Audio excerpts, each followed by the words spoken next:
bem-vindos e bem-vindas ao episódio especial de retrospectiva do Segurança Legal. Eu sou o Guilherme Goulart e aqui comigo está o meu amigo Vinícius Serafim. E aí, Vinícius, tudo bem? Olá, Guilherme, tudo bem? Olá, os nossos ouvintes. Bom ano novo para você e para os ouvintes também. Valeu, cara. Muito obrigado para ti também, para os nossos ouvintes. Um maravilhoso 2026, cheio de surpresas. Que virão, né? Na verdade, ele já Aham. começou com algumas surpresas bem, Já né? começou com Bem várias interessantes, surpresas. importantes aí, né?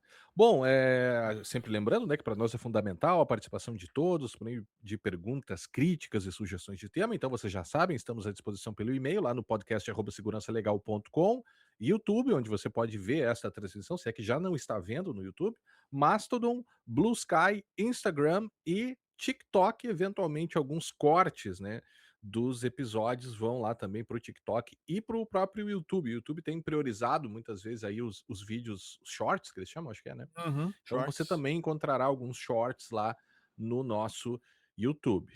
Bom, a ideia, né, em geral, né, as retrospectivas elas são feitas ali no finalzinho de 2000, né, no finalzinho do ano, né, de 2025. Mas a gente, né, por questões ali de um mini recessinho que fizemos ali no final do ano, vem agora a retrospectiva, porque não, não tem problema, né? Não há problemas, então a gente vai fazer a gente vai revisitar então os temas mais importantes, os grupos de temas, na verdade, mais importantes aqui de 2025, que foram os episódios 384 a 408, 8. então foram 25 episódios aqui, né? Muita inteligência artificial, mas também bastante segurança, né? E aspectos jurídicos, como a gente vai ver aí na nossa retrospectiva. Sem se esquecer, Vinícius, que você também pode, se quiser, e a gente, né, conclama que você faça, apoiar o Segurança Legal pela nossa campanha de financiamento coletivo lá no Apoia-se, apoia.se/segurança legal. Você estará ajudando a manter um projeto independente de proteção ou de produção de conteúdo. Então já começamos direto, Vinícius, no tema que dominou o ano. Esse tema ele é muito impressionante, ele tem muitas características. E uma das características desse tema é que ele funciona quase como um buraco negro, ele vai atraindo a atenção das pessoas de uma forma quase que mágica, às vezes, né? Bom, vocês já sabem, a inteligência artificial. E uma coisa que eu vou destacar, o primeiro item aqui, já te passo a bola, que é o momento Sputnik e o nascimento, ou não sei se é bem o nascimento ali, né? Mas o aparecimento ali do DeepSeek, é, lá em janeiro de 2025. É, E a aí é gente interessante a gente iniciou notar, o ano, né? Bem no início do ano. bem no início, um dos primeiros ali. Cara, parece que faz mais tempo, né? Parece que faz muito Sim, mais cara, tempo. sim. E não É, faz um ano. e não faz um ano. E quando a gente fala de aliás, vai fazer um ano amanhã, o episódio é o 385, a não ser do 2 em Não, fevereiro, não 6 ou foi? 2, É. O, o, o que chama a atenção aí. Bom, primeiro que sim, essas aplicações de IA acessíveis ao grande público, né? Desde 2022 para cá, que tem sido, inicia ali, inaugura com o ChatGPT, realmente, cara, 22 parece que faz muito tempo em termos Uhum, de IA, né? Do que a é, gente consegue ver de soluções e o quanto melhorou, a gente sabe no nosso dia a dia, sobre isso, o quanto melhorou a IA nesse é. tempo todo, assim, é uma coisa realmente absurda. A gente usa desde do dia zero lá em 22, a gente tem utilizado IA, então a gente tem acompanhado. E o DeepSeek em si, por si só, né, assim, o modelo em si, é interessante e tal. Eu te confesso que eu não uso, tá? Eu fiz alguns testes naquela época, depois não acompanhei mais. Eu tenho uma certa preferência pelos modelos da Anthropic. Mas o que chamou bastante atenção foi que a DeepSeek conseguiu, com uma fração do custo da OpenAI, que é na casa de 100 na época 100 milhões de dólares que ela gastou para fazer o GPT-4, estimado, porque ela não abre esse valor exato, tá? Enquanto a OpenAI teria gasto aí mais de 100 milhões para fazer o GPT-4, para treinar o GPT-4, o pessoal do DeepSeek, né, conseguiu fazer com 5,5 milhões de dólares, tá? E Uhum. ainda por cima, utilizando os chips da NVIDIA que não estavam sob embargo, tá? Uhum. Porque os chips H100, os mais avançados, os H200 e tal, agora os H200, mas esses chips estavam embargados, continuam, né, algumas coisas ainda não podem ser vendidas para a China. O governo chinês o pessoal na China já está revoltado, isso é uma atualização, tá? Eles assim, eles estão cada vez mais tentando treinar com alternativas, tipo, dane-se, não vão ficar dependendo de uma empresa que pode ora vender, ora não vender, e então assim, tem coisas que já estão fora do embargo e não estão sendo compradas como se esperava, tá? E isso, naquela confusão toda do modelo precisar muito menos recursos para ser treinado, num dia, a NVIDIA perdeu 600 bilhões de dólares de valor, porque assim, meu Deus do céu, então a gente não vai precisar tanta, né, o mercado enlouqueceu, assim, não, então para isso, os caras fizeram com uma fração dos recursos, a NVIDIA não vai vender tanto assim, então as ações Uhum. da NVIDIA despencaram e tal, mas depois, ao longo do ano, a NVIDIA voltou a subir e tal, vai precisar das GPUs da NVIDIA de qualquer jeito. Então É, não vai ter, não vai ter mais saída nesse sentido. isso destaca esse aspecto econômico, né, e geopolítico também, né, o nome sugere Sputnik, da coisa da corrida espacial, né, Aham. Estados Unidos e na época União Soviética e tal.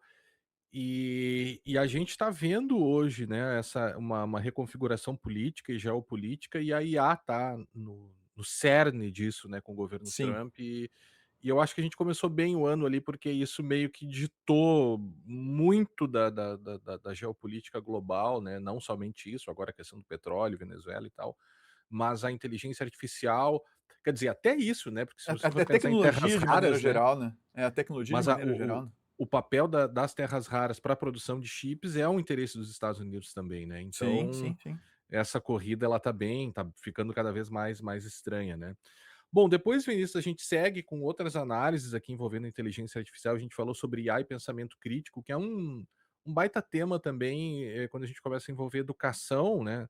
Não Uhum. somente educação, mas a forma como as pessoas vão passar a usar, ninguém sabe direito ainda quais são os impactos da IA no psicológico das pessoas e também na forma como elas vão aprender, né? Tem diversas formas aí de você se beneficiar delas, mas também a gente sabe que sendo utilizada de uma forma errada ou sem saber exatamente como utilizar, ela pode, né, trazer uma série de malefícios. E um desses malefícios é a redução do pensamento crítico, num estudo que ficou bem famoso ali da Microsoft, The Impact of Generative AI on Critical Thinking. Vou ler só esse pedaço aqui porque o título é muito grande, né?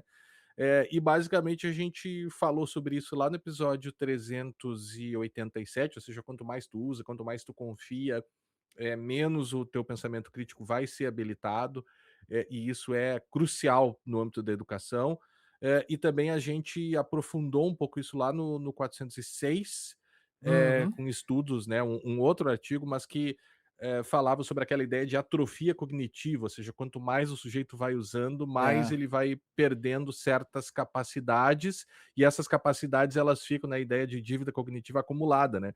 É você acumulada, é. para de usar a IA e você demora para retornar aquilo, né, e Ou isso é nem bem retorna. complexo, ou às Ou vezes nem nem retorna. É, mas sabe que a é, gente não sabe, né, é pouco tempo ainda para gente estudar os impactos disso, né, até da é. própria internet, né, muitas vezes a gente não sabe direito os impactos na educação, então agora, com a IA isso fica bem mexido também. Esse segundo artigo no episódio do 406 é aquele episódio que tem 200 aquele artigo que tem 206 páginas, tá? Uhum, Foi utilizado o eletroencefalograma e tal, ele é bem mais isso. completo ele é bem mais aprofundado do que o estudo da Microsoft que a gente falou no 387.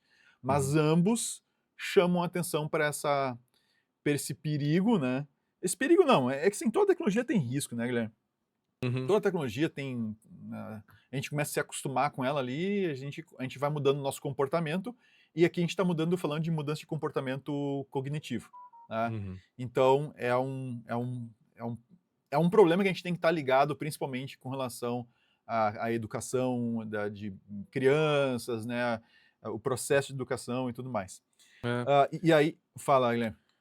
Não, não, eu ia dizer, já passando para o próximo, até porque são muitas coisas, né. Não, só tem um ponto aqui Ah, que é o seguinte, que é ah, aí teve um estudo na Nature depois, tá, que eu separei esse aqui também naquele momento em que se mostrou que é verdade. aumentava o Uhum. comportamento desonesto de 84 a 88% das vezes, né, de pessoas que podiam simplesmente delegar a, a, a demanda para IA.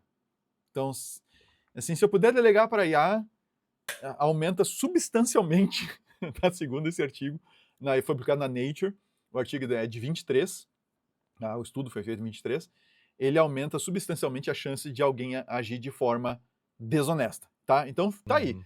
387 e 406, tá? A gente não vai entrar É. em cada um dos temas aí, que senão a coisa fica longa pra caramba. Bom, 2025 também foi o ano de segurança e inteligência artificial. Esse tema teve dominou não, mas teve com uma frequência grande aqui no Segurança Legal. Eu acredito, essa é uma retrospectiva, mas eu não vou me furtar de fazer algumas projeções, mas isso é bem óbvio, né, vai ser um tema que aí sim, em 2026, acho que isso vai entrar muito mais forte, ou seja, quanto mais pessoas estiverem usando, mais incidentes, problemas, riscos vão começar a aparecer e necessariamente, né, as empresas vão ter que, ou não, porque até Uhum. para segurança hoje a gente sabe como é difícil convencer as empresas em alguns casos a investir em, mas a gente sabe que 2025 teve uma série de questões, teve um experimento lá do Shankar Shrivulu, Vinícius, sobre backdoors em LLMs e Sim. tal. Fala um pouco pra gente aí É, o que que a gente comentou nesses episódios. rapidamente a ideia que se testou foi tu ter um modelo que foi previamente instruído ao gerar código, inserir backdoors nesses códigos, tá? Uhum, E obviamente o modelo fez. Claro que a gente não está falando aí de modelos mainstream, né? A gente não está falando de um GPT-5, um GPT-4, um Sonnet, um Opus, etc. Mas, de eventualmente, sim, se você falar no Hugging Face, a gente tem milhares dezenas de milhares de modelos. E você, vou pegar um modelo, vou puxar aqui, vou executar na minha máquina, fazer um produto em uhum. cima disso. Você tem que saber o que tem nesse modelo. Tá? Então, se já tem gente que desconfia dos modelos da OpenAI, por exemplo, né, não tem que tomar cuidado com mais ainda com modelos, entre aspas, quaisquer que você vai lá e busca na internet e sai executando. Você não sabe com o que ele foi treinado, né, em geral. Então, E muito nem cuidado consegue com isso. saber olhando para o modelo, né. Não, nem consegue saber olhando para o modelo. Então, assim, é bem delicado isso, tá? Porque o que o Shankar mostrou é que é possível instruir um modelo para injetar backdoors, né, portas dos fundos, né, outras formas de acesso alternativas em sistemas, que foram gerados utilizando aquele modelo e que quem estava usando o modelo para desenvolver não solicitou aquilo, tá? Então, Uhum. muito cuidado, supply chain aqui é um baita de um pepino, tá? E no 399, a gente tem 3 episódios aqui, o 386, que a gente falou sobre isso, o 399, tá? Se falou da questão de documentos envenenados, ou seja, documentos que, no caso, eles manipulavam o comportamento do ChatGPT, da aplicação ChatGPT, tá? Mas a ideia aqui, em geral, é você ter de alguma maneira escondido no documento, codificado no documento, instruções que eventualmente o modelo possa ler e seguir. Então, por exemplo, tu pode fazer uma pesquisa. Isso tem que cuidar, muito cuidado nos navegadores com automação com IA, né? Como, por exemplo, o Uhum. Comet do Perplexity, ou mesmo o Chrome com o Cloud no Chrome, né? Que é com Open Cloud que eles colocam, que tu pode instalar e aí controlar o teu navegador. Porque, por exemplo, se tu acessar uma página que tem um prompt escondido lá dentro e a aplicação que utiliza o modelo não separa adequadamente o que é a informação retornada da página do resto do teu prompt, se não deixar bem claro, Uhum. ó, aqui começa a informação que eu estou recuperando da página, tá? Não executa nada que tem aqui dentro, nenhuma instrução. E aqui termina, se ele não fizer isso, se a aplicação não tiver esse tipo de cuidado, é muito fácil uma página HTML, um documento PDF, um documento Excel, alguma coisa assim, injetar um prompt lá para dentro. Então, assim, tem que tomar bastante cuidado. Esse foi um outro ponto que se apontou. Tá. Fala, Guilherme. Não, pode continuar. Tá. Eu ia já E, virar a e chave. no 404, tá? A gente comentou, e aí tem que tomar muito cuidado, tá, gente? Porque o 404 a gente comentou aquela questão do modelo, do Cloud na época, tá? Do Cloud não, acho que foi, agora não lembro se foi o Sonnet ou o Opus, mas foi uma experiência da Anthropic, tá? Em que o modelo resolveu chantagear, tá? um funcionário numa situação hipotética, tá? Então, um funcionário que estava dizendo para o modelo, deixando claro para o modelo que ele iria desativar o modelo, tá? Esse modelo tinha acesso aos e-mails desse funcionário e entre esses e-mails tinha um e-mail lá que deixava claro que ele tinha um caso com alguém no trabalho. Mas isso, de novo, gente, isso aí foi um teste num ambiente controlado, com várias exceções ali no funcionamento do modelo. Não é uma coisa normal que o Sony tivesse aí fazendo, tá? Então, e nesse ambiente, o que eles testaram, o modelo resolveu, quando percebeu que ia ser desligado, ele resolveu chantagear o funcionário dizendo: eu tenho um e-mail aqui que demonstra que Uhum. tens um caso com a fulana, e se tu me desligar, se tentar me desligar ou prosseguir, não sei o que, eu vou, eu vou denunciar esse teu caso, tá?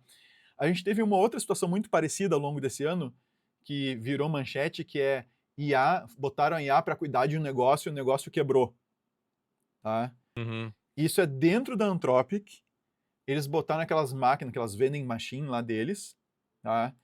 Sabe que os americanos usam muito isso, que no Brasil a gente tem pouco, tá? A gente tem alguns lugares muito específicos, mas aquelas vending machine, aquelas máquinas de venda, só que eles botaram a IA para gerenciar, tanto fazer os pedidos, fazer as compras para reabastecimento, quanto definir os preços que ela ia usar para vender, tá?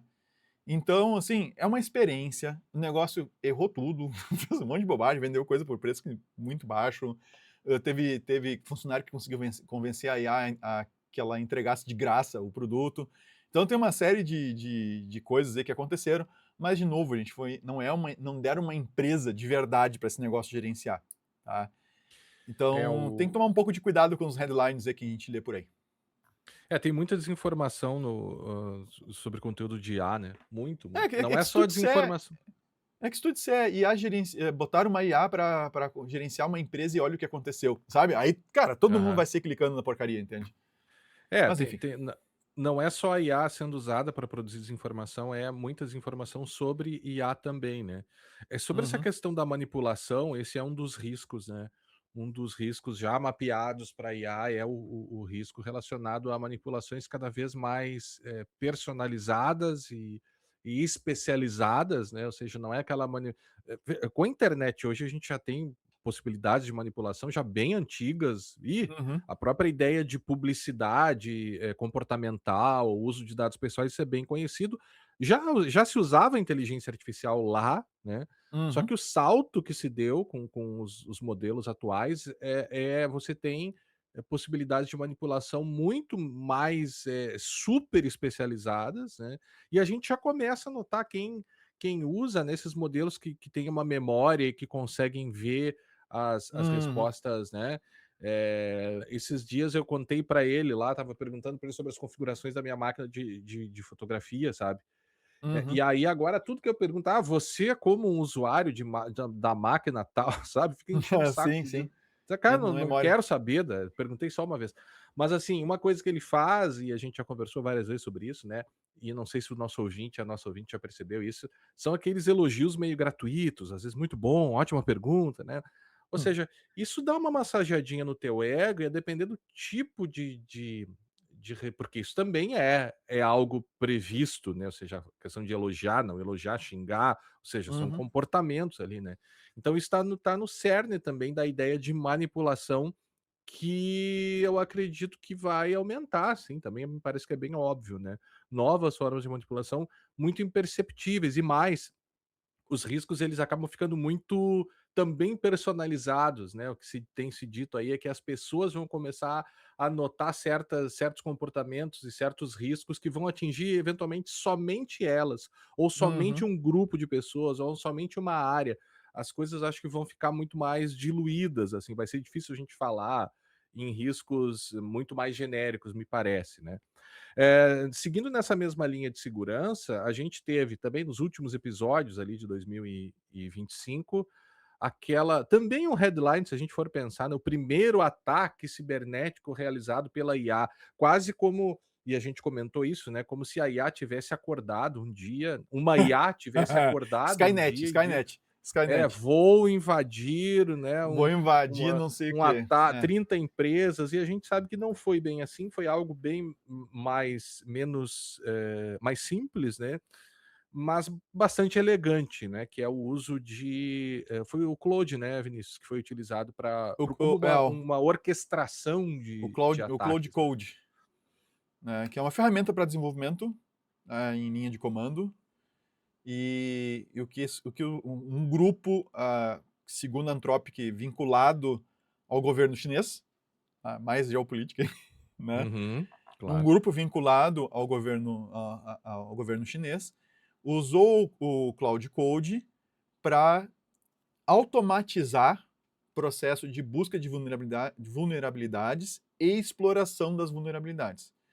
Então, claro que os detalhes você pode ver lá no episódio, mesmo no artigo que a gente, na fonte que a gente colocar lá no show notes, mas em essência, o que aconteceu foi que eles pegaram Cloud Code, integraram uma série de ferramentas de varredura de vulnerabilidades, análise de código, exploração de vulnerabilidades e tal, e criaram, né, prompts, subagentes, skills, etc., para fazer com que a própria ferramenta realizasse ou automatizasse esses ataques.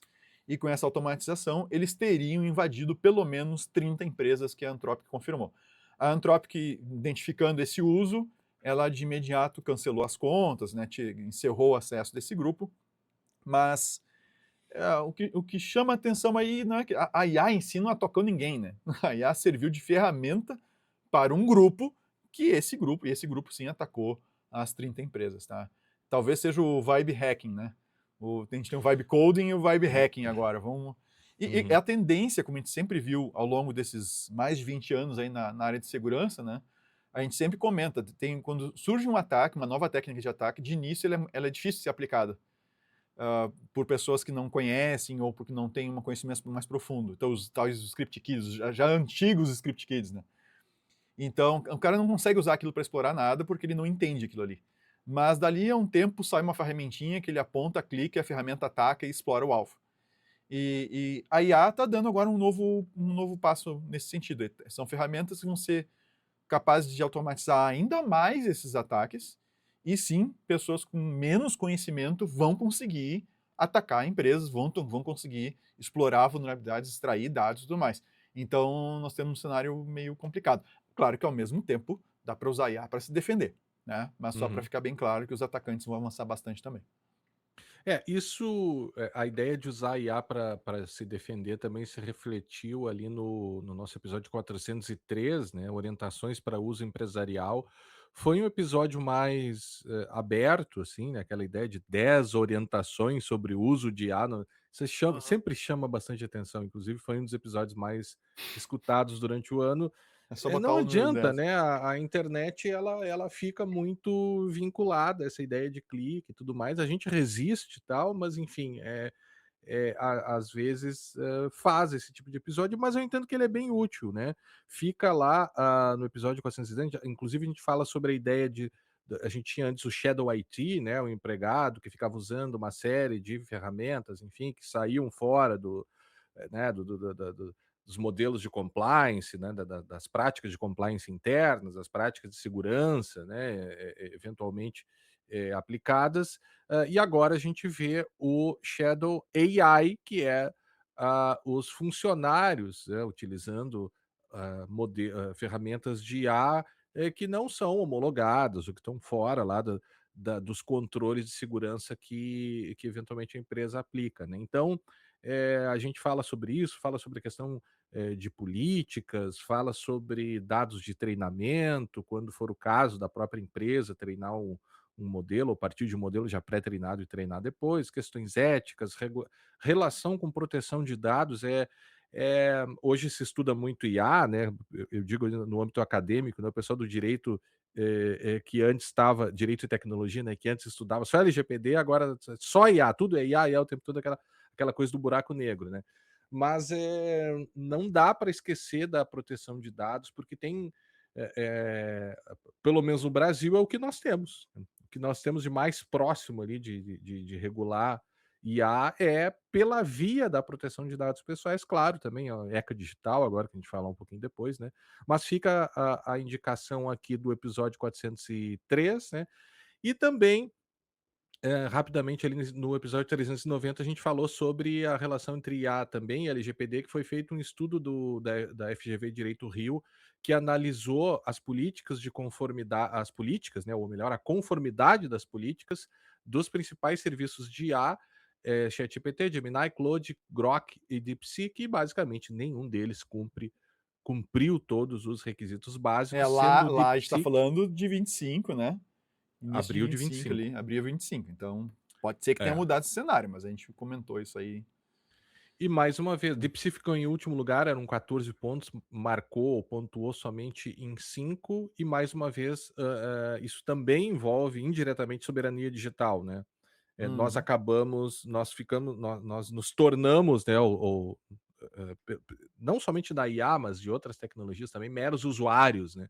Muito mais usuários do que produtores de tecnologia. E com IA, isso está começando a acontecer, e se cria dependência, a gente sabe, já gravamos o ano retrasado, acho que foi, essa questão da dependência, né? E como sair, às vezes, como é difícil sair do locking costs que muitas vezes as ferramentas nos impõem, né? E com IA acho que isso não vai ser diferente também. E mesmo na questão da própria produtividade, né, Guilherme? Quando tu tens como uma nação, ela tem o recurso tecnológico necessário, o dinheiro necessário, né, para conseguir avançar numa dada tecnologia, nesse caso como o AI, está todo mundo correndo para tentar chegar no AGI, ou algo que seja o AGI inicial, ou seja lá como queiram chamar, né, que cada vez o pessoal muda um pouco de nome, mas numa inteligência artificial mais geral, é, isso vai avançando, e por mais que a gente tenha modelos nacionais, o pessoal começa a trabalhar, etc., no momento que tu vê a produtividade de um modelo norte-americano, como os da Anthropic, como os da OpenAI, etc., cara, é muito difícil dizer, não, eu vou usar um modelo muito pior, entende? Muito mais limitado do que esse aqui que resolve o meu problema. É muito difícil acontecer, as empresas vão querer utilizar o que resolve o problema, né? Uhum. E até pagando mais, dependendo da situação. Então, para entrar nessa briga de cachorro grande aí, cara, tem que ter muito investimento mesmo. E a gente está para E ver isso ainda soberania, acontecer. né? Mais uma vez, não só investimento, mas é uma questão de soberania, porque a gente sabe que os Estados Unidos estão cada vez mais agressivos Sim, sim. na preservação da sua liderança na IA, né? Enfim, isso deve marcar também 2026. Outro tema que a gente tratou foi essa relação, a gente gosta de falar sobre isso, né? A relação entre poder, um pouco de geopolítica também, e as big techs. E isso começou lá no episódio 384, que foi o primeiro episódio, né? Inclusive já nos cobraram que quando é que vem o segundo, né? Que 384 foi o caso Meta. Na verdade, foi o primeiro, fui só conferir aqui o primeiro episódio de Sim, 2025, que seria a que a parte um, gente né? E foi seria atropelado. parte um, mas a gente é às vezes atropelado, né, pelas circunstâncias, né? Mas basicamente ali a gente tentou fazer um histórico do nascimento do Facebook, depois da Meta, o caso Cambridge Analytica, aquela questão do contágio emocional que a gente já comentou aqui, e diante desse mini histórico, o objetivo foi chegar até, né, aquele alinhamento que a Meta, não somente a Meta, mas Google, as Big Techs, né, tiveram com o governo Trump, né, diminuição de guardrails para moderação de conteúdo, né, visando, né, um pretenso aumento da liberdade de expressão e tal, e isso foi bem, né, foi bem crítico, né? Eu te confesso até que eu não vi grandes consequências daquela diminuição das políticas de moderação, também não é um assunto que eu acompanho tão de perto assim, mas não vi 2025 né, tendo uma ampliação muito grande de problemas, né? Não sei se tu acompanhou isso também, Não, se tu viu isso, não né? acompanhei, Guilherme, não acompanhei.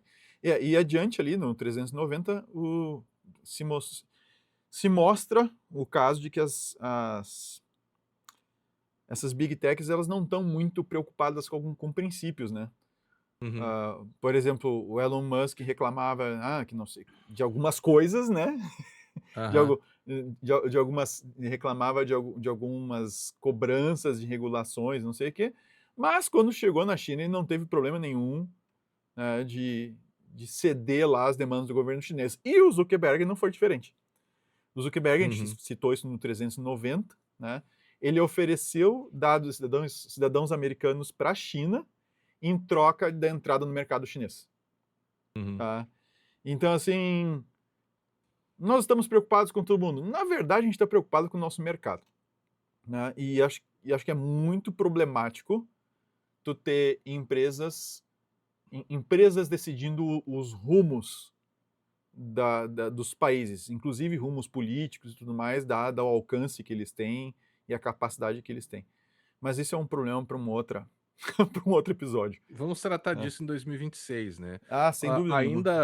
Ainda dentro da meta, né, a gente falou lá no episódio 407, lembrando, a gente está organizando aqui por blocos, né, de temas, e no episódio 407 a gente, trouxe uma reportagem bem interessante da Reuters que falou que a Meta sabia, conscientemente lucrou bilhões de dólares com anúncios fraudulentos, né, acho que era 10% do seu faturamento, se não me Sabia que engano. era fraudulento e deixou. Sabia e decidiu lucrar com anúncios fraudulentos, o que é, um verdadeiro escândalo, porque esse dinheiro, na verdade, ele é criado por ele é pago com valores que são, né, furtados, roubados, enfim, né, desviados das pessoas. Então, quando você faz aquela compra, né, num produto que parece muito uma grande, mas nunca chega, né, quem nunca, né? A gente tem aí, o dedo consciente da Meta, conforme, claro, a reportagem da Reuters. Também a gente falou um pouco sobre, conteúdo sintético, né, lembrando, lá em março, né, no episódio 378, a gente falou sobre o brain rot e o conteúdo sintético. Brain Sim. rot, né, o apodrecimento do cérebro pelo, né, tem também o dumb scrolling, né, que as pessoas ficam lá, eh, girando a timeline lá sem Aí fim, tem né. tudo cheio de AI slop, que é outro Exatamente, né. termo que a gente foi E apresentado aí, esse ano. nesse ano, né. Eu acho que foi Uhum. Brain Rot é uma coisa desse ano, né. E Sim. aí como conteúdo gerado por IA, aí tinha os conteúdos da Peppa Pig, né, sexualização de personagens infantis e tal, que eram lixos criados só para monetização. E só um parênteses, isso evoluiu bastante em um ano, é impressionante a qualidade, né. Esses dias eu estava vendo a evolução de vídeos gerados por IA que tinha um ator americano, o Will Smith, comendo uma macarronada, assim, né, e era super mal Hum. feito, assim. E aí mostrou como é hoje e cara, é imperceptível, como, né, a gente já estamos sendo enganados, né, mais de uma vez aí, a gente às vezes, né, Vinícius, se pergunta: "Pá, o que que tu acha disso aqui, né, isso aqui é fake". Puta, fiquei assistindo esses dias eu fiquei assistindo um vídeo, cara, depois de uns minutos, não, mas isso aqui foi gerado por IA. O conteúdo até era bom, mas era um narrador ali que era gerado por IA e enfim, isso evoluiu bastante, eu me refiro aí agora ao conteúdo sintético e isso vai ser uma tendência cada vez maior, né, conteúdo sintético sendo gerado para engajamento e a onda de desregulamentação, né, da ideia de desregulamentação, inclusive, acerca da IA, com base nos interesses norte-americanos, isso também, né, eles afrouxaram controles, né, passaram a diminuir os controles acerca dos riscos, então parece que a gente tem aí 2 polos, né, na regulação de IA, especificamente no mundo, o polo americano pela desregulamentação, visando, né, obter um oligopólio, né, um oligopólio talvez aí das soluções, e o polo europeu com uma regulação protetiva. Claro que teve alguns passos atrás aí, inclusive na Europa e tal, tem propostas também de diminuir o as regulamentações acerca dos riscos, né, eles fazem aquele modelo de riscos no sentido de que, ferramentas de alto risco, de médio risco, enfim, e aí com boas práticas a serem seguidas para cada uma delas, e aí claro, os Estados Unidos têm se oposto a isso, se opuseram ao longo de 2025 e parece que vão continuar fazendo o mesmo. Não há não há, eu diria, assim, não vejo um panorama em que isso vai mudar. E isso com a pressão que eles têm feito, né, acredito também que vai influenciar o mundo inteiro, inclusive Brasil, nos possíveis avanços aí de regulação de IA aqui no Brasil, né. Bom, tivemos, claro, como sempre, vazamentos e fraudes bancárias. Eu acho que o grande não, esse não foi o grande, tem o maior ainda, mas um dos grandes, né, invasões aí, vazamentos foi da XP, né, Vinícius? A gente falou lá no episódio 391, isso teria vazado lá por meio de um fornecedor externo, sempre aquela "Não, foi um fornecedor externo", Mas sim, mas pelo foi um visto foi mesmo, foi mesmo. é, É um parceiro que tinha acesso aos dados e esse parceiro de alguma maneira vazou, né.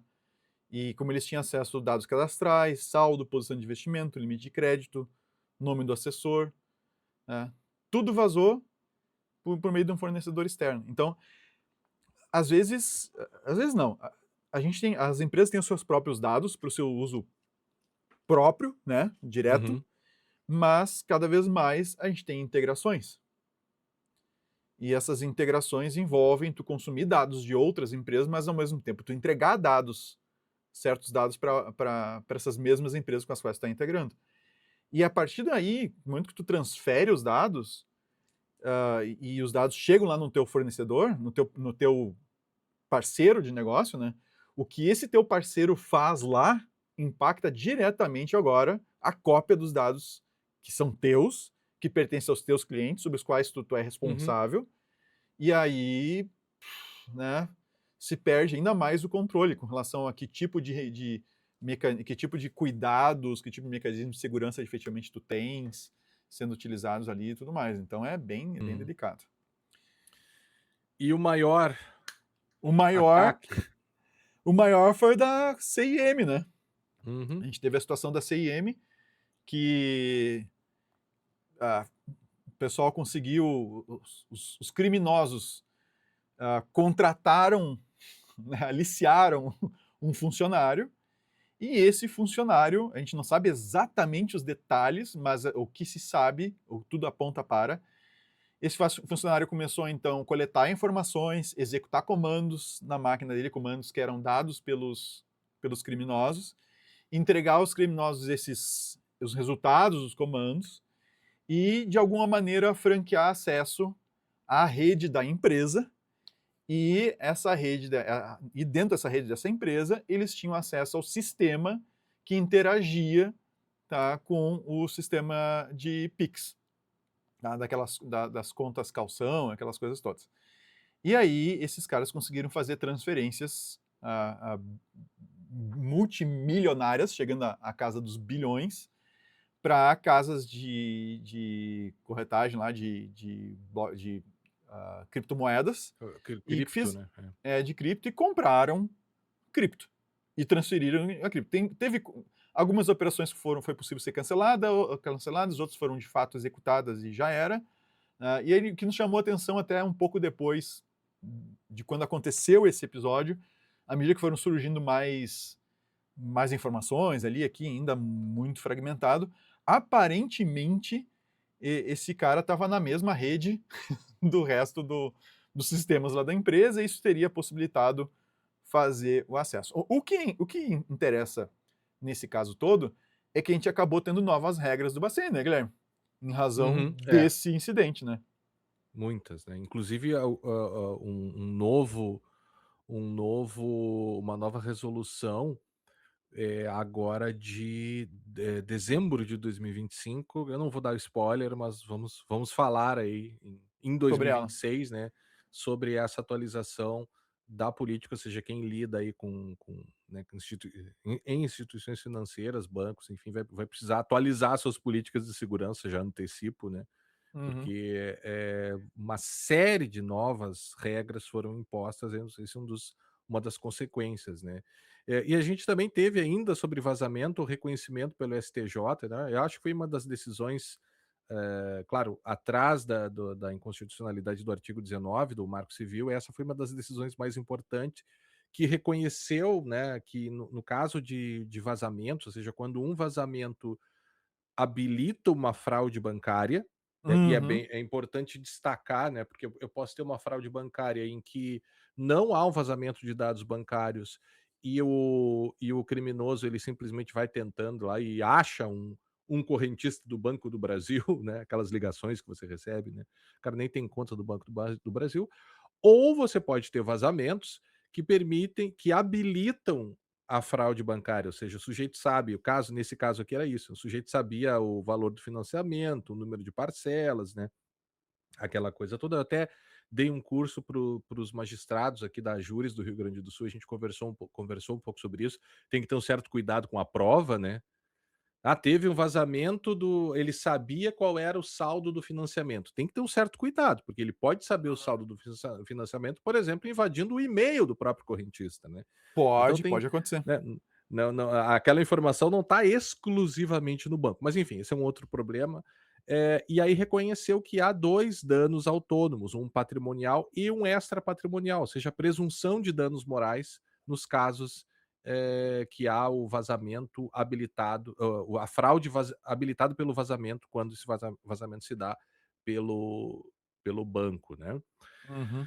Ainda em LGPD, Vinícius, a gente teve algumas questões interessantes lá no início do ano, um procedimento, realizado, né, um processo instaurado foi instaurado em 2023, mas culminou em 2025 numa fiscalização ali da NPD sobre as farmácias, né, Raia Droga Brasil, Stix e Febrafar, encontraram problemas graves, coleta de dados sensíveis, sem consentimento, né, e se colocou em xeque a própria ideia do consentimento, ou a liberdade do conhecimento, a validade do conhecimento, porque você tem ali a compra de remédios, né, e a gente sabe que o remédio muitas vezes vai ser ali para não somente para manutenção da saúde, mas em última análise para manutenção da vida da pessoa, então talvez a ideia de liberdade do consentimento fique, afetada por conta disso, né. Problemas de fidelidade em que o consentimento não era granularizado e tal. E bom, e aí me chama bastante atenção, né, que apesar desse esforço da NPD, isso não mudou, né, a gente falou sobre isso ali no início de Sim. 2025. Hoje mesmo, fui na farmácia agora meio-dia, fui comprar, desodorantes, né, e lá a mulher nem me falou, eu cheguei no caixa, ela já me pediu o CPF, assim, seja, isso, né, se a NPD não partir para medidas mais enérgicas, acredito que não vai mudar, né. Também eles fizeram uma fiscalização interessante em 20 empresas de grande porte sobre a questão da presença do encarregado e da nomeação, né, daquelas regras que eles já têm, já são bem conhecidas, mas que é sobre a transparência, né, na comunicação do nome do encarregado, dos contatos. Então encontraram problemas lá em TikTok, Dell, Serasa, Vivo, Telegram, Uber e o X antigo Twitter, tiveram que regularizar. E a gente comentou também lá no 397 um problema que eu acho que vai piorar agora em 2026, né, que é a biometria em condomínios. Primeiro que é a festa da biometria, né, a coleta indiscriminada de tudo é biometria, mas a questão dos condomínios me preocupa bastante, porque são ambientes, assim, que não é um ambiente muito propício para boas práticas de segurança da informação, e muitas vezes você sequer pode evitar, né, o reconhecimento. Você chega, você vai visitar um amigo lá que tem biometria, acabou, meu amigo, você vai, né, E não, e e muitas a vezes festa da biometria com IA e outras coletas de dados é um negócio, um dos é. grandes riscos da IA, que todo mundo que tu, assim, desses, um Dario Amodei da vida, o esqueci o nome, o Geoffrey Hinton e outros caras, sabe, que são referências aí no mundo sobre IA, um dos grandes riscos é justamente essa possibilidade de monitoramento, de surveillance Uhum. jamais vista, assim, um negócio num nível Não, que a gente não imagina. tu É, me tu me falou um negócio muito interessante. Tu me lembrei de um negócio interessante que eu vi ontem, é. tava vendo uma série ali, aí fui fazer comida e botei no Fantástico ali, não muito tempo que eu não via o Fantástico, aí botei e tava passando, eu não vou lembrar qual era o estado, mas uma concessionária, essas concessionárias, o pessoal elogiando isso, né. E claro, as pessoas precisam ser multadas efetivamente quando, cometem infrações, não há discussão sobre isso, né, Sim, não tô não há indo dúvida. contra isso, mas a questão é câmeras, a primeira concessionária que tem câmeras com inteligência artificial. Então qual é a sacada? Fica lá a câmera e a câmera busca identificar se tu tá sem cinto ou se o cara tá usando o celular. É um negócio facílimo de fazer funcionar, né. Então ele botou lá e dá: "Ah, agora nesses 30 minutos", né, não sei lá quantos minutos tiver aqui, 30 pessoas, né, tiveram infrações só com a câmera e ela está começando o seu financiamento, fica: "Ó, que legal", todo mundo batendo palma. E veja, as pessoas têm que ser efetivamente multadas, né. Mas eu não notei ali, qualquer aviso, né, qualquer alerta. E veja, você perde toda aquela questão que a gente já vem debatendo desde o início da proteção de dados, nascimento da disciplina da proteção de dados pessoais, que é o fato daí sim, desse monitoramento indiscriminado, né. Um mundo em que todo mundo vai ser monitorado o tempo inteiro, um mundo e aí tem aquelas metáforas lá do panóptico e tudo mais, ou seja, Uhum. o Estado vai saber o que você faz o tempo inteiro, e aí ao mínimo desvio você vai ser multado, tem que ser multado, não é, né, não é essa a questão, mas é esse monitoramento, essa supervisão, esse alcance que, né, propiciado agora um dos riscos da IA, né. Então eu me torci um pouco a orelha porque, não trouxeram nenhum, né, um ativista, um advogado, né, alguém ali para falar sobre os riscos da vigilância. Eh, Geopolítica, a gente já está falando sobre geopolítica aqui, né, mas já te passo a bola, Vinícius, porque no episódio 389 a gente e é engraçado, né, parece que faz muito tempo, e o cenário já mudou, né, mas foi o problema das tarifas, né, Vinícius? É, mudou, mas não tá resolvido, né?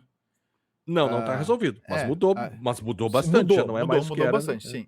Sim, o Trump na época lá tinha botado 125% de tarifa para a China e estava ameaçando Uhum, 150 e até 200, tá. Então deu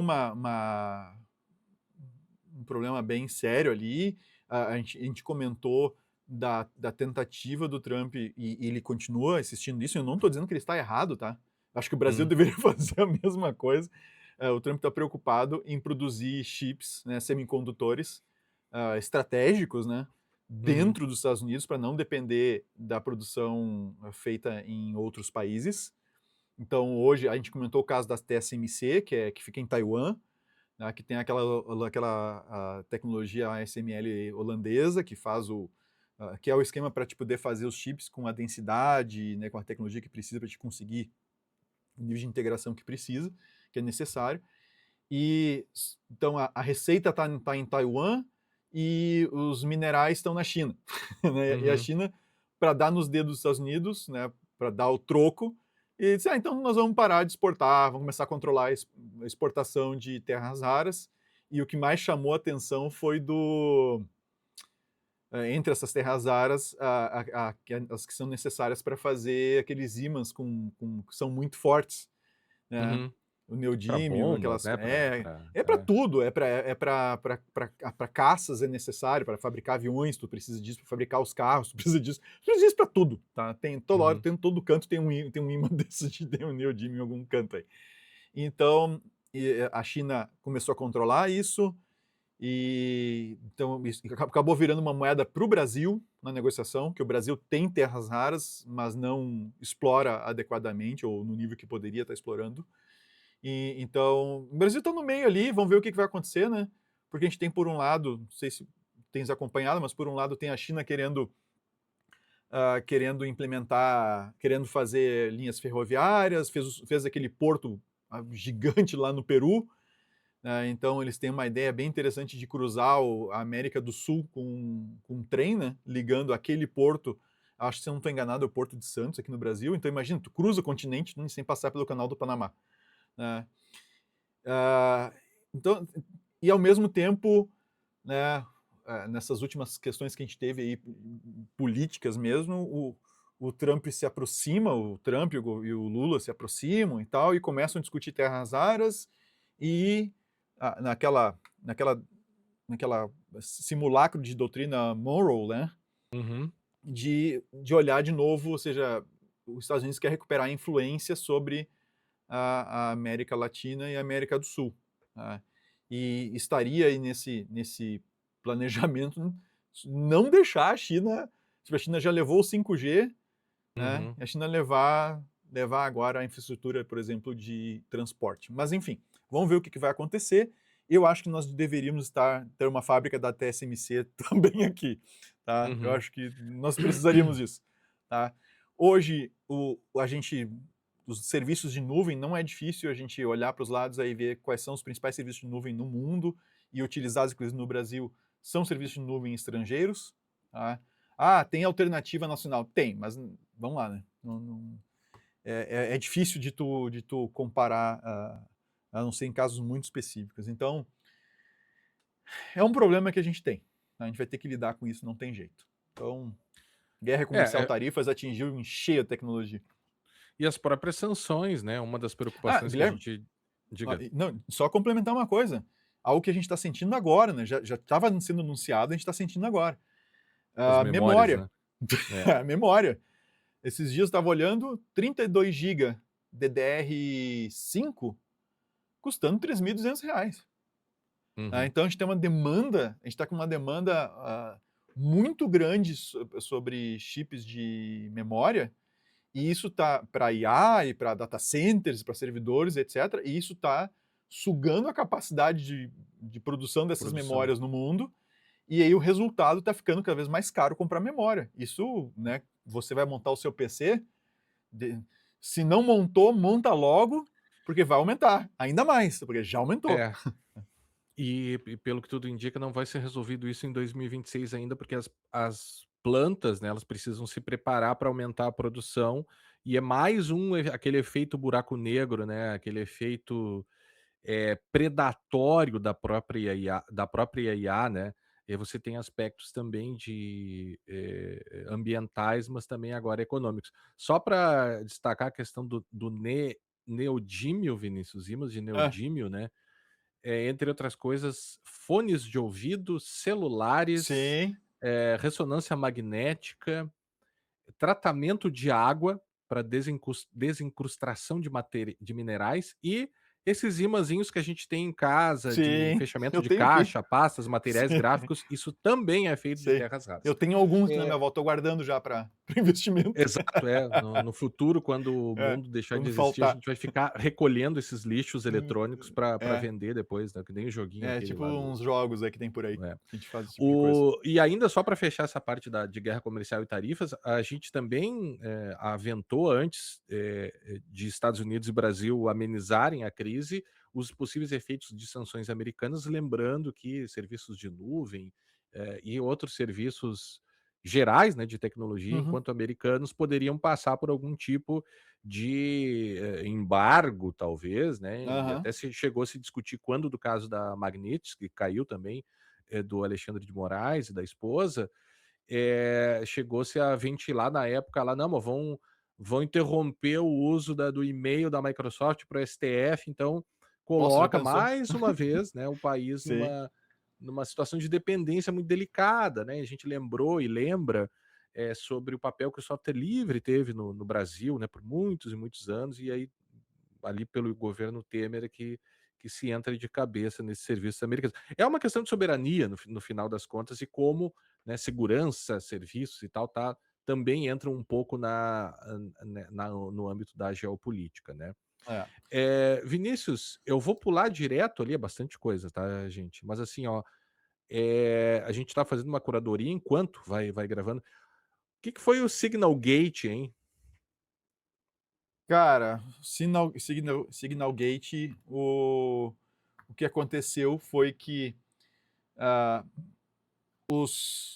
o pessoal que tá lá da equipe do Trump, né, eles estavam para fazer um ataque, tá, aos Houthis lá no Iêmen, se eu não estou enganado, e eles estavam discutindo isso num grupo de Signal, tá? E aí dentro do grupo de Signal, por alguma razão, uns dos personagens que estavam, das pessoas que estavam nesse grupo, acrescentou sem querer, acho, ou se acha, né, o É. jornalista Jeffrey Goldberg. Esse jornalista, ele ficou por 13 dias acompanhando, ele não acreditou muito, ele achou que fosse É uma piada, né? tipo uma piada, uma pegadinha, mas ele acompanhou por 13 dias os caras discutindo os ataques, os armamentos, horários, alvos e tudo mais, até que ele teve a confirmação que era verdade quando aquilo que ele estava vendo ali se concretizou, tá. E aí foi um escândalo, né, o pessoal, ah, falando que aí tentaram inventar várias coisas, né, que torcer a maneira de falar, a maneira como o cara teria sido incluído, mas no final das contas, tá, a gente tem daquele tripé que a gente tem de mecanismo, política e cultura, né, cultura de segurança aí claramente falhou, foi para o beleléu, porque o cara adicionou aí alguém que ele não verificou antes, né, de quem era o dono do número, quem que ele estava efetivamente adicionando.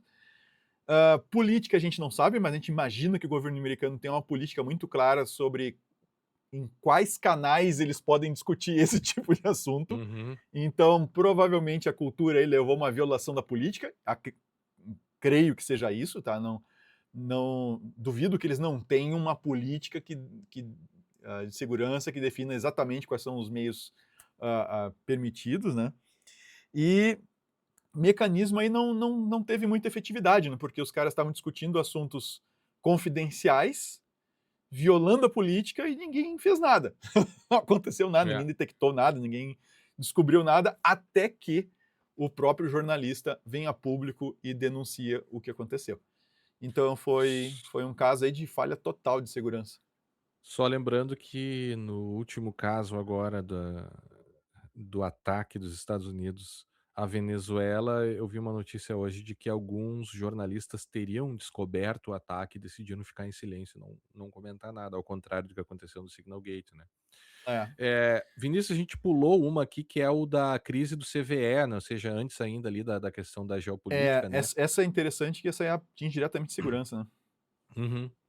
Pode comentar sobre ela. Foi uma das ações do Doge, né, Do que Doge. quando ainda era, comandado pelo Elon Musk, né, na sua meteórica participação no Meteórica governo e curta. americano, né. Curtíssima a É, participação. é. Não durou muito a amizade dos dois. Cara, quem é da área de segurança aí e deve conhecer o Mitre. Se você não conhece, já sai procurando, porque você já está atrasado, tá? Tem que conhecer o Mitre. E entre as diversas iniciativas do Mitre, tem lá o CVE, tá? E o CVE é um ponto de referência, vamos dizer assim, comum para nós podermos falar sobre vulnerabilidades, tá? E sobre vulnerabilidades efetivas encontradas em software, né? Então, a gente poder falar de uma vulnerabilidade específica que existe num Oracle, num Linux, num Windows, etc. A gente precisa do CVE. Isso é a língua comum para a gente se referenciar a uma vulnerabilidade específica. E essa base de dados ela não é mantida de graça, ela precisa de dinheiro para ser mantida, tá? O acesso é gratuito, você pode, deve utilizar, mas isso envolve dinheiro para manter essa base. E o Dodge achou que deveria cortar o financiamento do Mitre para manter o CVE. E aí o Mitre soltou uma nota dizendo: olha, o financiamento foi cortado no dia tal, agora não lembro o dia exato, em tal dia, na meia-noite do dia tal, a gente não tem mais financiamento e vai sair do ar o negócio. Tá? Na última hora, eles renovaram por 11 meses, que aliás, não está ainda vencido, mas está quase. A renovação Uhum. está quase vencida. Né? Então, eles renovaram por 11 meses, vamos ver o que vai acontecer quando essa renovação expirar, né, quando der os 11 meses, mas é uma coisa um pouco preocupante, ou seja, a gente ter esse tipo de recurso importantíssimo para a segurança da informação centralizado na mão de um governo que pode, do nada, por questões internas, decidir não manter mais. É. Tá? E aí a importância dessas iniciativas multinacionais ou multilaterais, seria o mais adequado, mas em que Não estatais, né, não que estatais, não dependam de um estado, né. que tu tem um conjunto, tem um grupo, né, tem instituições neutras em termos de países, né, ou que tem uma certa resiliência com relação a esse tipo de assédio, e que elas possam se manter sem que venha um governo qualquer e resolva É, detonar com uma só iniciativa como lembrando essa, né. só lembrando que os Estados Unidos, durante esse último ano, também se posicionaram contra algumas dessas organizações, não estatais, né. Aham, sim. Tribunal Penal Internacional, Organização Mundial da Saúde e tal, que inclusive Sim, eles sim. eram os mantenedores da OMS também, agora não tenho certeza se cessaram as contribuições, mas enfim, é uma mudança também nesse sentido, né. E a gente comentou lá no 394, Vinícius, um pouco sobre a questão das VPNs, limitações de VPN, porque elas têm sido pintadas aí em alguns podcasts, né, e programas, né, no YouTube aí, na internet de maneira geral, como grandes, né, como fazendo coisas que não fazem. Você já comentou mais de uma vez, né, sobre essas limitações que as próprias VPNs têm. Só lembrando, antes de te passar a Uhum, palavra, né, agora que a gente está entrando em nessa época mais de viagens, assim, né, algumas pessoas às vezes vão até fazer viagens internacionais. Eu sempre recomendo o nosso episódio 215, Vinícius, lá de 2019, a gente tá velho, né, que é a segurança de informação para viagens. Ele ainda continua atual e uma das questões é: use VPN. Você vai para sim. aeroporto, restaurante, Airbnb, hotel, tem que ter uma VPNzinha ali funcionando. Mas não é bala de prata, né. Não, não é bala de prata e eu comentei isso no episódio, eu até falei lá, tá me incomodando muito esse assédio das soluções de VPN em podcasts e tanto áudio quanto vídeo, tá, Uhum. e que tu vê pessoas que são sérias, falando daquilo que não sabem e simplesmente seguindo o scriptzinho da propaganda, tá. E o script da propaganda fala de coisas que de fato não são bem verdade, tá. Então, tem que ter o pezinho no chão para usar VPN. Eu não vou dizer tudo de novo, mas você pode ir lá no nosso episódio sobre isso. A gente recomenda o uso de VPN? Sim, a gente recomenda o uso de VPN. Tem algumas melhores, outras piores? Tem. Tem algumas que são mais fáceis de usar, outras mais difíceis. E tem algumas que os IPs estão tudo bichado na internet, tu tenta navegar por elas, tu não consegue fazer nada, porque os IPs delas estão tudo bloqueado em serviço de streaming e por aí. E algumas das grandes aqui ficam anunciando, tá? O que você tem que entender, tá, é que a VPN ela é extremamente útil para aumentar a tua segurança. Ela não vai te garantir a segurança, tá? E aumentar a segurança significa o seguinte, que no o teu celular, tu ainda tem que ter cuidado daquilo que tu instala no teu celular, que tu instala no teu notebook, é bom que tu tenhas um antivírus no teu notebook, que tu cifre o se tu usa Linux, cifra o disco, se tu usa Windows, cifra o disco usando o BitLocker, tá? Para que se roubarem teu notebook, as pessoas não, que roubaram não tenham acesso aos teus dados, depois venha ter uma série de outros problemas, tá? Então, assim, não é trivial para alguém ver a tua conexão e roubar os teus dados só porque tu conectou num Wi-Fi diferente, tá? Tem uma série de Uhum. ataques que dá para fazer? Dá para fazer, tá? VPN é melhor? É melhor. Mas não é, a VPN não vai resolver todo o problema. Então, muito cuidado. E outro cuidado que tem que se ter, Guilherme, o pessoal também propagandeia usar VPN para te contratar serviços de forma mais barata no exterior. Então, tu faz uma VPN daqui para não sei aonde, tem um desconto maior. E inclusive para compra de passagens, tá? Uhum. Tem que cuidar, porque vários serviços têm políticas claras sobre o uso de VPN para isso. Tá? O Google foi um que fez isso com o YouTube. Então, para quem tem conta paga no YouTube e tu fez a conta paga usando VPN para pagar menos, o Google já botou lá nos termos de uso que ele pode, de uma hora para outra, encerrar a tua conta. Tá? Uhum. Se tu violar as políticas. E não é difícil, gente, isso vai acontecer. Não é difícil por uma empresa que vende passagem aérea, que faz reserva em hotel, botar isso nas políticas de uso. Aí você faz uma compra escondendo a tua origem real usando uma VPN, e aí depois, na hora de usar tua passagem, depois na hora de usar tua reserva, tu pode ter uma surpresa que não é legal. Entende? Pode ter uma surpresinha aí. Lá fora, né. E pior ainda, quando tiver né, quando tu for fazer utilizar É. a tua compra. Esse não, essa tua compra aqui tu fraudou o teu endereço de origem e tu comprou com condições que não estavam disponíveis para o teu país quando tu fez a compra e Portanto, portanto, a gente cancelou. Se você tu será quiser deportado. é, não sei, não se ponto, Não, mas, mas assim, mas tu quer, tu pode pagar agora 2 vezes mais do que tu ia pagar para a gente é. resolver o teu problema aqui. Então, cuidado, gente, tá? Tu usar VPN para mascarar a tua origem, para fazer a compra de um produto ou um serviço, pode violar os termos de uso desse produto e serviço e você pode depois ter um prejuízo em razão disso. Tá? Por Então, muito outro cuidado. lado por outro Por lado, outro né, lado, é bem reconhecida a prática de geopricing, né, e alguns sim, geoblockings, né, mas sim, sim. geopricing, e Não, e quando o isso Google fez. agora eu tô Ah. pensando se eu falo ou não, mas eu acho que eu posso comentar isso, porque eu não acho que eu se eu estou violando, né, o streaming lá que eu assino, que eu pago e tal, mas eu queria assistir que é um negócio muito desagradável dos streamings, né, já que tu tá falando de VPN, eu vou reclamar de streaming agora. Que é que você tem certos, e por questões de direitos autorais, licença e tudo mais, você tem um conteúdo que está à disposição, tem no streaming, mas só está à disposição em certos países, né, não Aham, está à disposição no Brasil. E aí você paga, de repente, lá 5 streamings e não consegue ver coisas muito básicas, é aham. curioso, você tem que ir correndo atrás e procurando e parará, e aí esses dias, acessei lá pela VPN, aí pelo computador para ver se o computador acabou não funcionando, enfim, mas é um negócio desagradável também. Vinícius, vamos passar para a regulação de internet rapidinho, né? Acho que também aí nesse caso, sim, o grande tema foi o caso da inconstitucionalidade do Marco Civil da Internet, que eu fechei aqui a página sem querer, mas tudo bem.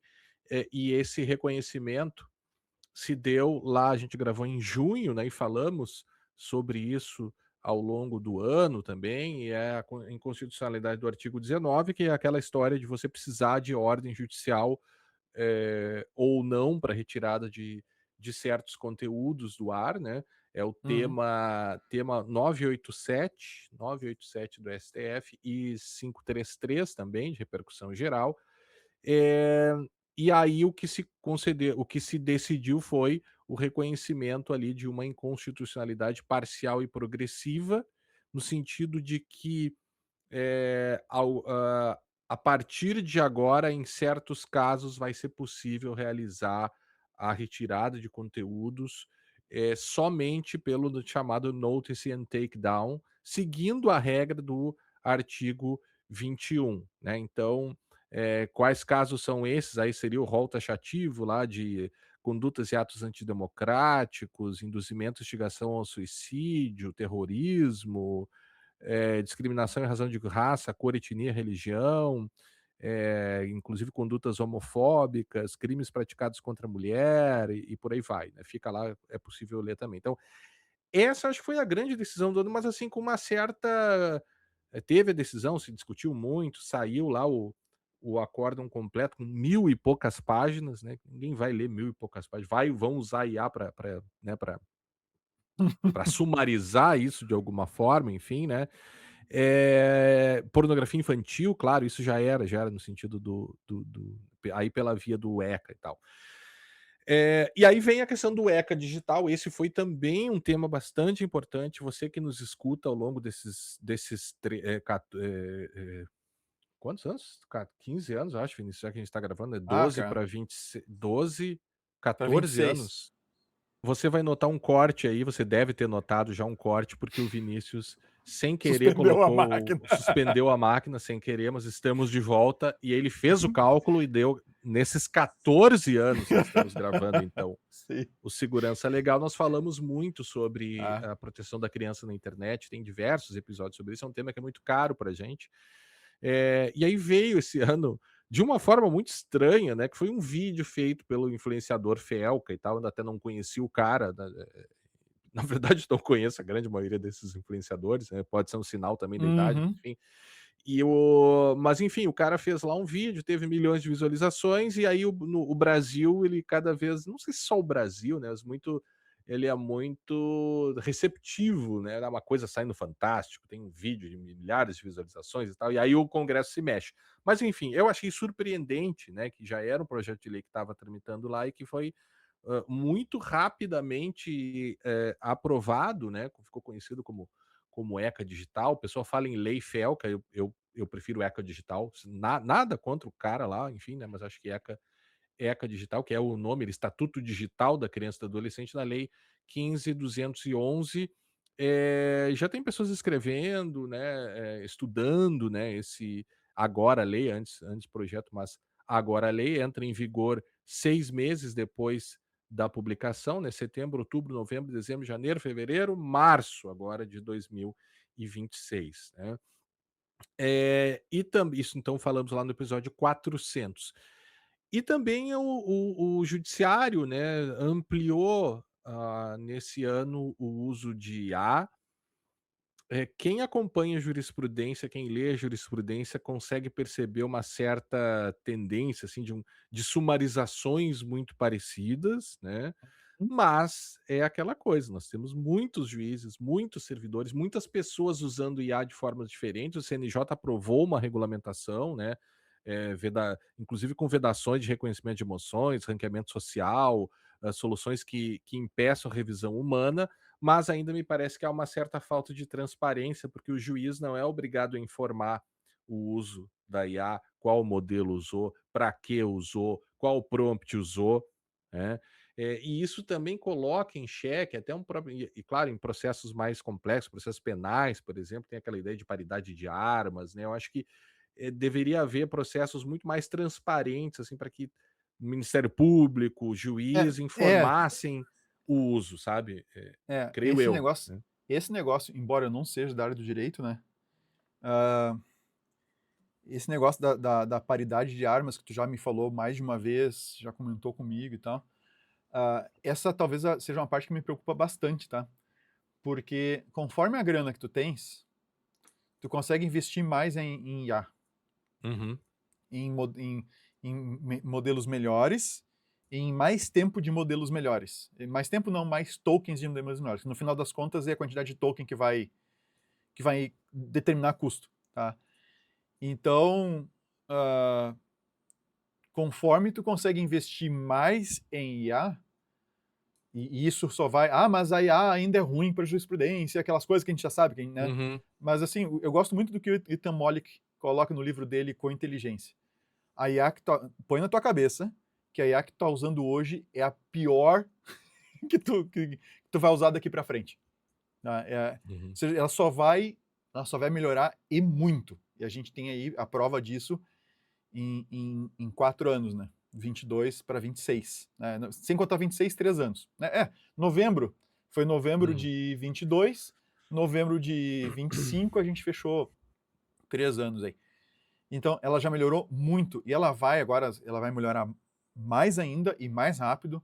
E ela vai conseguir fazer essas coisas que hoje já está patinando, ela vai conseguir fazer. É bem tranquilo, ela vai fazer.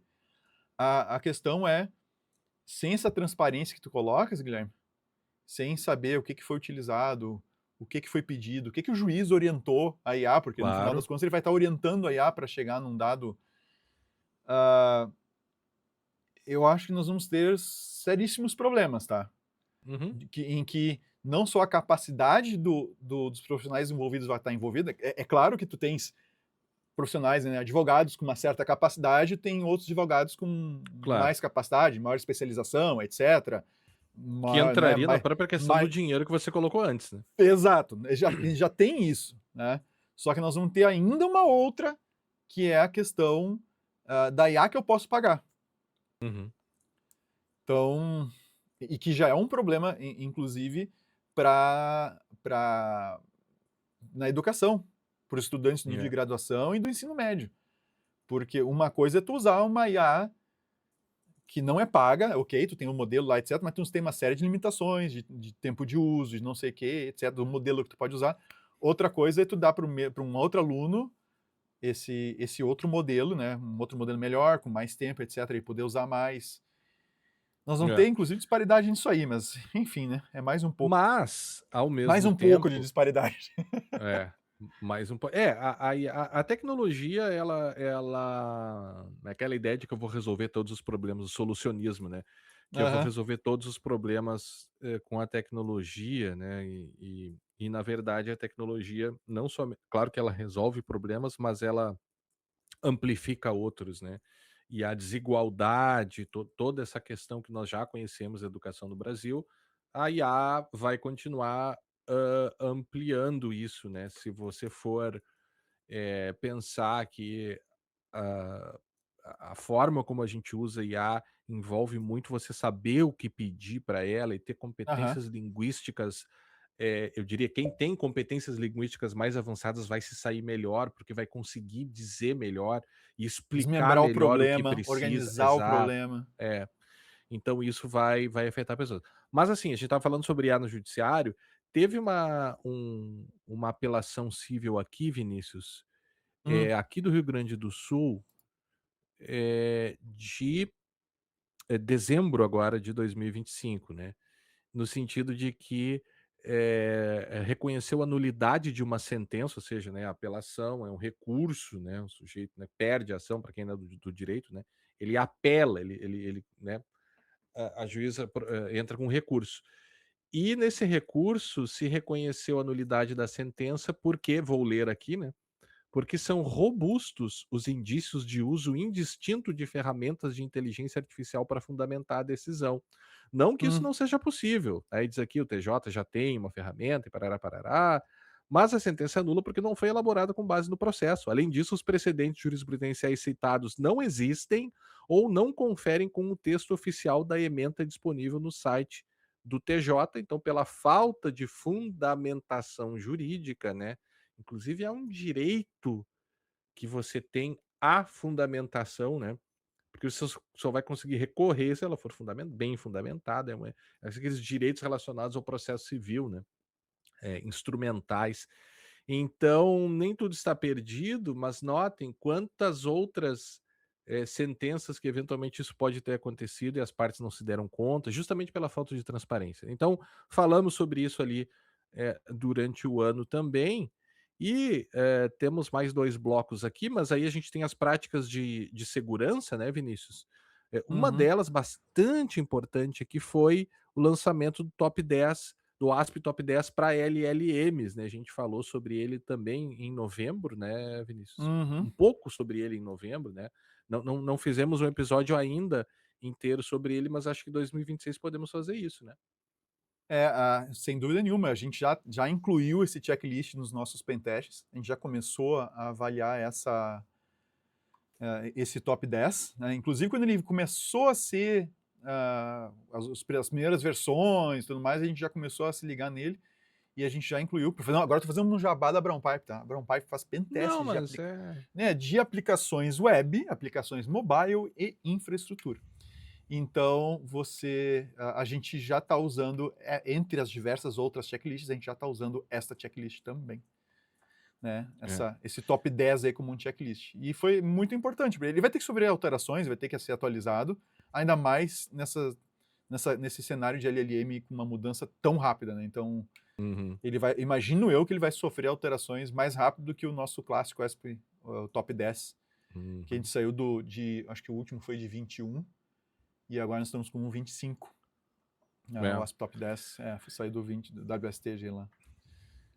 E a gente também teve, isso é uma coisa que me preocupa bastante, sabe, que é a segurança no GovBR. E lá no episódio 392, ainda em maio de 2025, a gente falou sobre esse incidente, né, de que, fraude no CIAF com desvio de 15 milhões, mas ainda Ah, algumas burlas de biometria, no GovBR.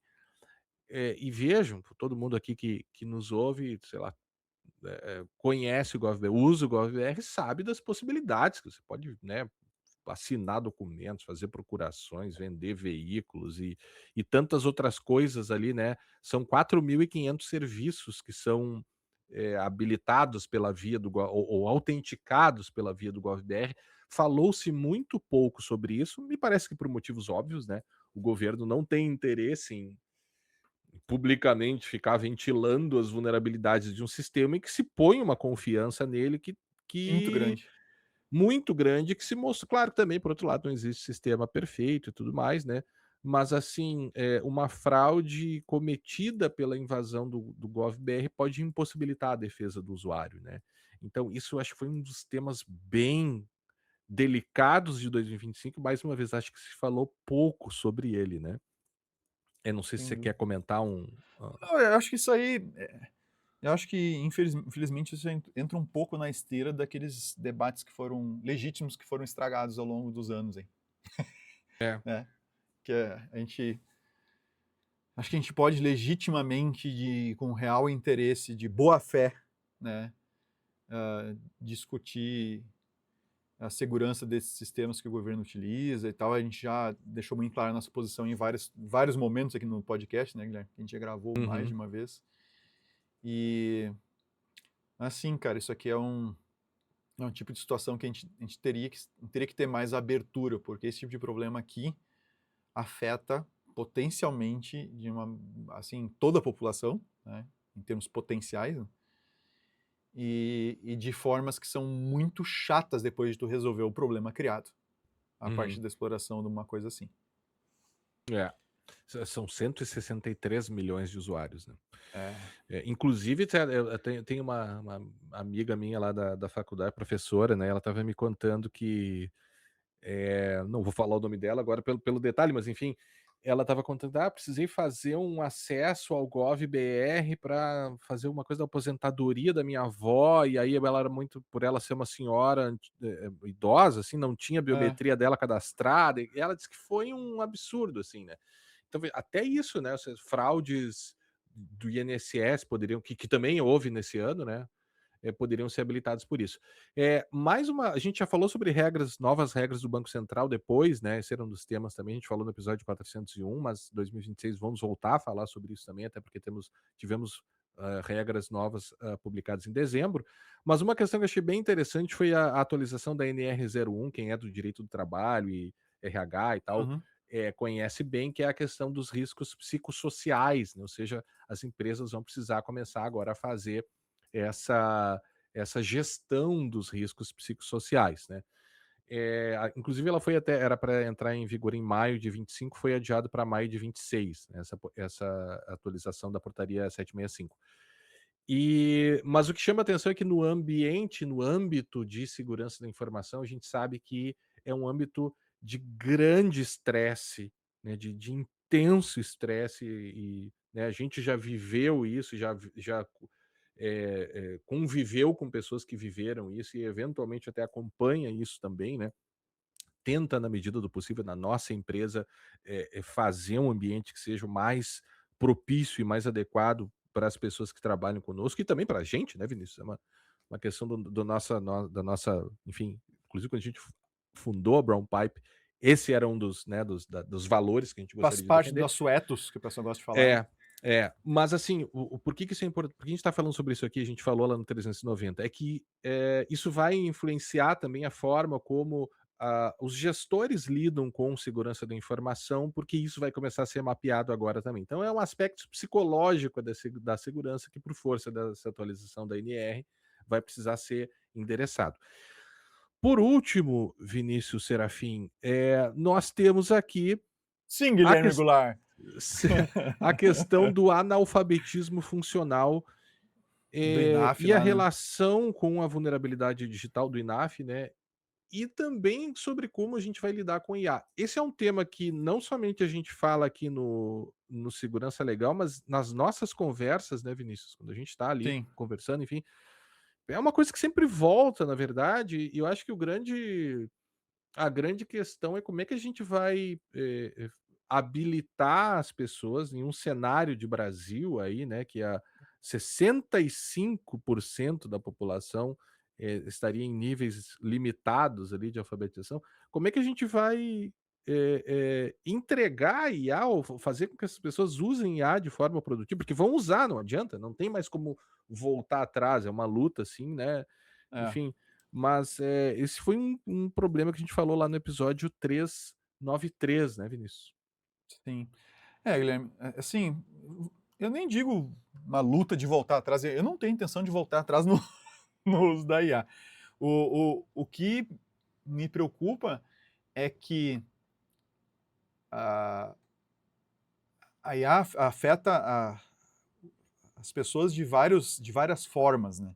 Aham. Então a primeira que a gente já comentou, inclusive nesse episódio aqui, é a questão do próprio aprendizado. E então, o pessoal delegando tarefas que eles deveriam fazer para aprender uma determinada área, né, uma área do conhecimento, aprender vocabulário, Para vocabulário, tu precisa, para pensar, tu precisa de vocabulário. Tá? É muito importante, tu precisa dos conceitos que as palavras representam, e tu usa as palavras como ferramentas para pensar, para refletir. Então, se tu não tem um bom vocabulário, tu tem dificuldade para pensar, para estruturar o teu raciocínio. Tá? Então, esse é um primeiro ponto. A IA, para funcionar bem, para tirar coisas realmente interessantes dela, tu precisa entender o que tu está fazendo, pelo menos por enquanto, tu ainda precisa entender o que tu está fazendo, entender muito bem, entender os conceitos da tua área, pegar os problemas, organizar os problemas, né, conseguir fazer as generalizações quando necessário, tu conseguir extrair de uma situação concreta as regras para o funcionamento daquilo. Tem várias coisas, tem um pensamento computacional que entra aí, que é bem interessante, é bem importante saber para usar IA. E então tu tens pessoas e empresas utilizando a IA, assim, espremendo ela no que ela tem de melhor, não só para Uhum. matar trabalho, não para matar trabalho, mas para fazer realmente o seu trabalho melhor. E ao mesmo tempo tem pessoas, que é a maior parte do uso, né? Aquele uso bem preguiçoso, que tu chama, abre a IA, larga uma pergunta lá e ela te responde e tu usa Faça um aquilo. trabalho para Faça não mim sei o quê, sobre boa-fé resolve isso aqui para mim, objetiva. escreve não sei o quê, tá? Então, assim, a gente sabe o que é o resultado disso. São coisas de péssima qualidade e que as pessoas nem sabem, tu pergunta para ela o que, que ela quis dizer ali e ela não sabe o que ela fez, porque ela não fez. Ela literalmente não fez. Ela só escreveu um prompt lá e nem se deu o trabalho de estudar aquilo que a IA gerou. Então, isso vai criar, a gente vai ter pessoas que vão ser muito hábeis para resolver problemas nas mais diversas áreas usando IA, e tu vai ter pessoas que vão ser ainda mais incapazes de entender o que elas estão fazendo. E essas, E por consequência, cada vez mais dependentes ou cada cara, vez mais, pior, substituíveis. manipuláveis. É. Manipuláveis, total, e facilmente substituíveis, porque uma pessoa que só sabe fazer isso usando IA, eu não preciso dela na empresa, eu uso IA. E eu Uhum. pego a IA e dou para, em vez de contratar 100, eu contrato 20 mais capazes que saibam usar a IA. Então, esse é uma das coisas que eu não estou dizendo que isso é bom ou que é ruim, né? Não estou fazendo nenhum valor de juízo aqui, ou juízo de valor, Uhum. mas eu estou colocando aquilo que me parece que existe uma certa concordância quando a gente pega pessoas sérias falando de IA no mundo. Tá? Então, o próprio Ethan Molliker, de novo, gente, eu recomendo fortemente aí para quem está na faculdade, quem está na escola, no ensino médio aí e tal, para os profissionais, fortemente que vocês comprem e leiam o livro Co-Inteligência do Ethan Molliker. Tá? A gente não tem cupom de desconto, infelizmente, mas o livro é muito bom. Tá?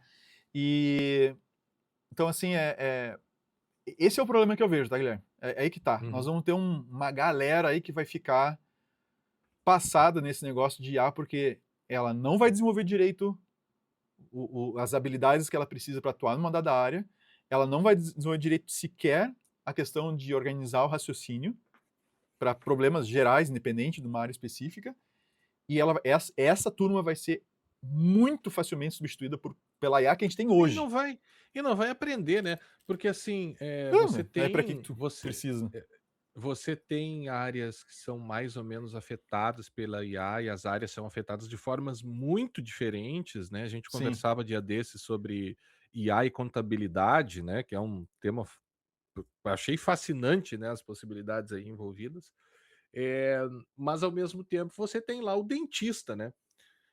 O dentista vai poder usar IA, por exemplo, para interpretar um Não, exame, radiografias, para etc. né, para ver uma Isso já existe há radiografia, bastante tempo, inclusive. para guiar um procedimento no sentido: "Ah, o que que eu faço quando eu tenho esse problema clínico Aham, aqui, então você segue esse ou aquele tratamento, aham. parará".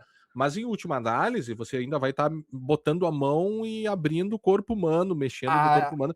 O cara vai ter é, que aprender a fazer isso, né, enquanto não forem ainda se robôs fazendo mas isso, a né. gente já tem robô fazendo isso. A gente já tem Sim, robô mas aí fazendo cirurgia. tem robô fazendo cirurgia, mas é um troço, assim, que é acessível pra Sim, sim, puxa, sim, sim. né? É, mas Muito caro, muito inacessível ainda. uma das utopias, se eu não estou enganado, do Dario Amodei, que ele escreveu um artigo que a gente comentou, inclusive, em algum episódio do Segurança Legal.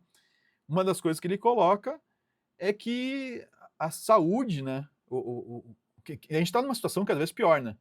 Tem cada vez mais tecnologia para tratar de saúde, mas tem cada vez menos gente com dinheiro para pagar pelo tratamento, e os planos de saúde também, né? Exato.